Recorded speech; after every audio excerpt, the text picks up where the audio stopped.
மண்ணே மருந்தா இருக்கக்கூடிய ஒரு அற்புதமான கோவில். எவ்வளோ பெரிய தீராத நோயா இருந்தாலும் கண்டிப்பா குணமாகும்.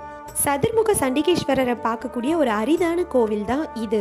இவருக்கு தொடர்ந்து 7 திங்கக்கிழமை தேனபிஷேகம் பண்ணி வழிபாடு செய்தா தீர்க்க முடியாத வியாதிகள் தீரும் அப்படிங்கிறது ஐதீகம். இந்திரதேவனுக்கு ஏற்பட்ட தீராத வியாதி குணமானதும் இங்க இருக்கக்கூடிய மூலிகைகளால தான்.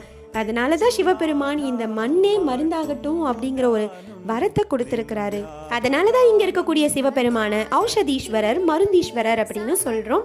இந்த மருந்தீஸ்வரர் மலைக்கோவில கிரிவலமும் வராங்க. அது மட்டும் இல்லாம மலையடிவாரத்துல கச்சபேஸ்வரர் கோவிலும் இருக்கு. அதாவது திருமால் கூர்ம அவதாரம் எடுத்து திருப்பார்கடலை கடையும் பொழுது அந்த ஆமையோடைய அவதாரம் எடுத்திருப்பாரு. அப்ப அவருக்கு நிறைய சக்திகள் வேணும், அந்த மந்தார மலையை தாங்கணும் அப்படிங்கிறதுக்காக சிவபெருமானை நோக்கி தவம் இருந்திருப்பாரு. கூர்ம அவதாரத்துல இருக்கக்கூடிய திருமாலுக்கு காட்சி தந்ததுனாலதான் இவரை கச்சபேஸ்வரர்னு சொல்றாங்க. அது மட்டும் இல்லாம தன்னுடைய அடியாரான சுந்தரமூர்த்தி நாயனாருடைய பசியை தீர்க்கறதுக்காக சிவபெருமானே உணவை பிச்சையா எடுத்து வந்து அவருக்கு விருந்தா அளித்த ஸ்தலம் அப்படிங்கறதுனால இங்க இருக்கக்கூடிய சிவபெருமான் விருந்திட்ட ஈஸ்வரர் அப்படிங்கிற திருநாமத்தோடையும் அழைக்கிறாங்க.